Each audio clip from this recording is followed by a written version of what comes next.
其实我也不想打中国人，但他们长得实在太欠揍了。我的拳头总是会不受控制的打上去，他们打不过我，就只会无能狂怒，那气急败坏的样子实在太可笑了。这绝对是你见过最卑鄙、最无耻的日本鬼子！无视比赛规则，掰断中国选手的手臂，直接断送了中国选手的职业生涯。中国选手躺在地上，满脸痛苦，但日本人不仅没有一丝会愧疚之意，甚至还对着中国选手竖中指嘲讽。这副嚣张的姿态真是大跌眼镜，这是他胜利之后一贯的作风。就连主持人解说都在说他像一只野猴子一样，赢了比赛输了人品，满场乱窜的对着场下的观众竖中指。之前的一场比赛中更是直接勒断中国选手的脖子，胜利之后还跳上围绳拍屁股挑衅。这个日本狂人名叫青木真也，他是有嚣张资本的，号称日本最强格斗天王。他的对手不是被打残，就是直接站都站不起来，有着跳关10段的称号。在击败多名中国选手之后，他竟然还当众大放厥词。其实我也不想打中国人，但他们长得实在太欠揍了。我的拳头总是会不受控制的打上去，他们打不过我，就只会无能狂怒，那气急败坏的样子实在太可笑了。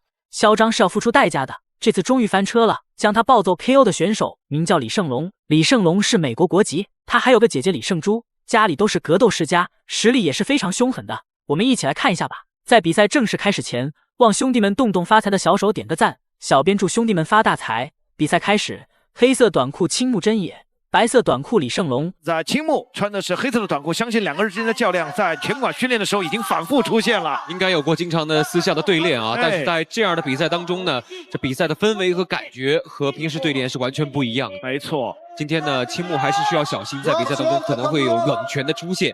但是这比赛一开场的节奏是青木希望尽快拖入到地面。青木在过去的几场比赛当中，没有一次让比赛进入到第2回合连续的速胜。过去4场，青木真也不愧是地面上的高手，直接就将李胜龙压在身下了。这抱摔的速度这是快，压制的李胜龙很难受。好在现在日本人的把位并不是很好，他现在也在想办法拿到更好的压制位。李胜龙处于半防守的阶段，现在就看李胜龙在地面会有什么样的表现。日本人想尽办法也想拿到李胜龙的骑乘位，并且还有时不时的肘击动作，李胜龙要小心了。不过两人太靠近围绳边，可能会影响两人的发挥。对方把身体和自己拉开距离，两个人确实靠的围绳太近了，裁判很有可能把两个人以同样的位置回到围绳中间。是因为在这样呢，在场边确实很难发挥啊，在擂台边啊。现场呢，我们的裁判团队都在现场，准备随时保护可能摔出围绳的选手。对，青木在过去的比赛当中，不管说是手三角还是裸脚，都是有通过各种各样的相处方式去击败对手。李胜龙在站立上也很难受，日本人像个八爪鱼一样将李胜龙按在围绳边，他在地面上实在太强势，一旦将对手带入地面，被他给控制住了，之后想起身根本就没有办法。其实两人现在的年龄差距比较大，但是日本人看起来还是很有爆发力，绝对力量很强。李胜龙这么年轻的小伙子都一直没能挣脱他的控制，对方年龄比较大了，可能在体能上还是李胜龙更占据优势一点。进入骑乘位，这个位置对青木非常的有利，看他这能不能下得了这个手了啊！现在李胜龙在努力的保护住自己的头部，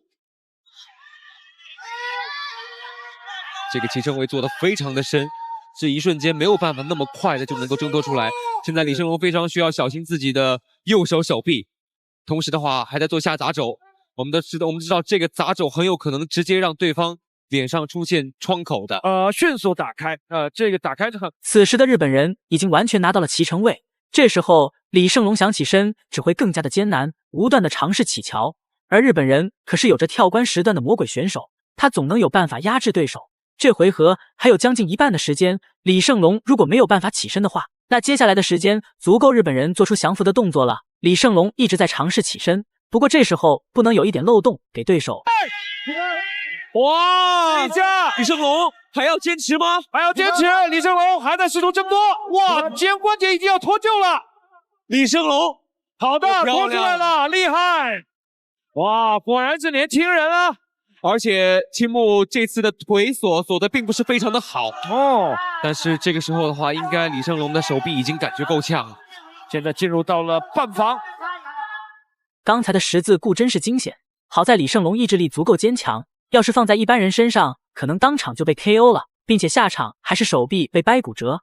两人现在依旧是地面非常焦灼，日本人还是上方压制位，地面纠缠是最消耗体能的。随着时间1分1秒的流逝，现在李胜龙的局势越来越被动，现在控制着对手的一条腿，不让他有发力的点。李胜龙更多的还是用自己的精力去控制住青木真也，他的上肢不让他做一些击打，又或者说是降服的机会。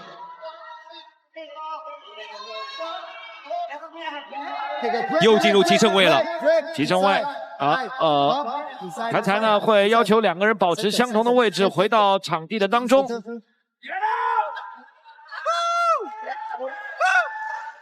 这个位置对于青木来说其实是更加的有利，是，但是时间在1分1秒的流逝，刚刚呢还有50秒钟的时间，现在只有3。首回合最后半分钟的时间，青木真也在想办法做砸拳的动作，李胜龙通过不断的起桥干扰对手，不过这个骑乘把位很深，整个首回合的时间，李胜龙就没有一次将挣脱成功的。老将不愧是老将，比赛经验就是非常丰富，想将他打败还真是不容易，怪不得之前那么嚣张呢，因为确实很少有人能打得过他。不要做，这下丢了，这个把位丢了。好的，来看一下，现在青木干脆不起身了，因为他知道比赛时间马上就要结束了。是，重新回到站立，拍板了，10秒钟时间。青木带着笑容在打比赛，我们看，刚刚这下闪躲非常的精彩。被压抑许久的不忿和不满来进行比赛，每一次在赢下比赛之后，他都通过自己肆意甚至是突破赛事主办方允许界限的方式来进行。我们再来看一下慢镜头回放，首回合李胜龙没有一点优势，整个回合都非常被动。青木真也确实是一个实力很强的选手，李胜龙要想击败他，只能从战力上寻找突破口，不然就会被对手牵着鼻子走。对方能够成功逃脱出来。其次的话，青木会有这样的微笑，更多还是因为说，首先他在这场比赛当中，他是处于实力更加有优势的那一方，所以他保持着更多的自信。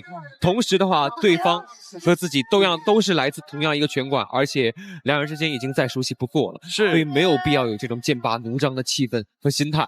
当然，我们也可以来看一看，到了第2回合，青木第2回合比赛开始了，日本人还是近身打击，想寻找机会进行抱摔。李胜龙也知道现在不能坐以待毙，一定要主动进攻对手，争取在战力上给予对手一个重击。李胜龙的报价都是严谨的防抱摔，但最终还是被对手按在围绳边了。这时候下盘一定要稳健。不过经过2人首回合长时间的厮杀，现在在体能上有点不充足，没有上回合抱摔那么顺利。各抢到一边腋下。好的，做一次膝撞的尝试。刚才的这一记后手直拳打空了。对，但是机会很好，也说了，这场比赛必须要小心李胜龙的冷拳啊。他的战力击打还是非常不错的。是，哇，不错。哇，李胜龙到有利的位置。哇，裁判奥林匹尔是终止了比赛。哇，李胜龙这场比赛算是爆冷 KO， 直接终结了这个不可一世的日本人，一拳将他砸晕，随即接连不断的补拳将他彻底击溃。如果不是裁判拦的及时的话，日本人可能也会被打进医院。李胜龙可能比赛经验不丰富，但重拳威慑性可是非常强的。这位就是李胜龙的姐姐李胜珠，名气跟实力同样很大。李胜龙在这样的家庭环境下成长，那实力一定差不到哪里去。太不服气了啊！青木非常不服气，这个就是我想到了上面那个回合我们聊到的那个话题。第一回，但最后青木没有能够把握住。再来看一下，漂亮，这个直拳漂亮，后手直拳，前手直拳，背后第3下，这下是打空的。但是这个时候青木已经倒地了，连续跟进几下，裁判奥利维克斯蒂直接终止了比赛。我们来看，这是漂亮的直拳，随后再衔接。哇，这记直拳，这记打倒，随后李胜珠也在为弟弟感到骄傲，终于将嚣张的日本人打倒了，真是非常解气。大家觉得李胜龙打得酷吗？欢迎在评论区留言讨论。本期视频就到这里，点关注不迷路，下期视频更精彩哦。背后第3下，这下是打空的。但是这个时候青木已经倒地了，连续跟进几下，裁判奥利维克斯蒂直接终止了比赛。我们来看，这是漂亮的直拳，随后再衔接。哇，这记直拳，这记打倒，随后在地面，这一下是迫使裁判终止比赛的理据。